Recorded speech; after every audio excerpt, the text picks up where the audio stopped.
തമിഴ്നാട്ടിലേക്ക് പോകുന്ന ബസ്സുകളെക്കുറിച്ച് ബഹുമാനപ്പെട്ട അൻവർ സാദത്ത് മെമ്പർ പറഞ്ഞ് ശരിയാണ്. അങ്ങനൊരു പ്രശ്നം ഉണ്ടായിരുന്നു. KSRTCയുടെ വണ്ടിയും പിടിച്ചിട്ടു. ഇത് അപ്പോൾ തന്നെ അതുപോലെ തന്നെ ഒരു ബസ് അപ്പുറത്ത് കയറുമ്പോൾ ഒരു സീറ്റിന് 4000 രൂപ വെച്ച്. നമ്മളൊരു അയൽ സംസ്ഥാനമാണ്, ഇന്ത്യയിൽ മുഴുവൻ ഒരു ടാക്സ് ആണെന്ന് പറയുന്നു.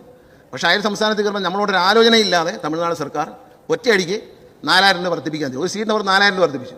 അപ്പോൾ എന്നെ ഇത് അറിയിച്ചപ്പോൾ അവർക്ക് വലിയ അവർ പറഞ്ഞിട്ടൊന്നും ഉദ്യോഗസ്ഥന്മാർ കേൾക്കുന്നില്ല. അപ്പോൾ ഞാൻ പറഞ്ഞു എന്നാൽ പിന്നെ ഇരിക്കട്ടെ, നമുക്ക് 4000 രൂപ ഇങ്ങോട്ടെന്ന് പറഞ്ഞു.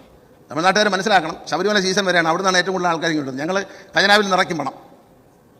ഇവിടെ നിന്ന് പോകുന്നവരെ അവിടെ ഉപദ്രവിച്ചാൽ അവിടെ നിന്ന് വരുന്നവരെ ഇവിടെയും ഉപദ്രവിക്കും. അതിനൊരു സംശയം വേണ്ട. KSRTCയുടെ വണ്ടി പിടിച്ചിട്ടാൽ അവരെ തമിഴ്നാട് വണ്ടിയും പിടിച്ചിടും. അതിനൊന്നും ഒരു വിട്ടുവീഴ്ചയില്ല. അങ്ങനെയൊന്നും നമ്മളടുത്ത് കളിക്കേണ്ട. നമ്മളൊരു അയൽ സംസ്ഥാനമായിട്ട് സ്നേഹത്തിൽ പോവുകയാണ്.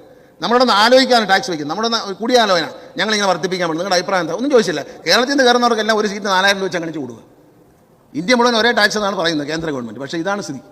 അപ്പോൾ നമ്മളത് കർശനമായ നിലപാടാണ് കാര്യത്തിൽ. ഒരു മാറ്റമില്ല. ഇവിടുന്ന് പോകുന്നവരെ ഉപദ്രവിച്ചാൽ അത് ശരിയല്ല. നമുക്ക്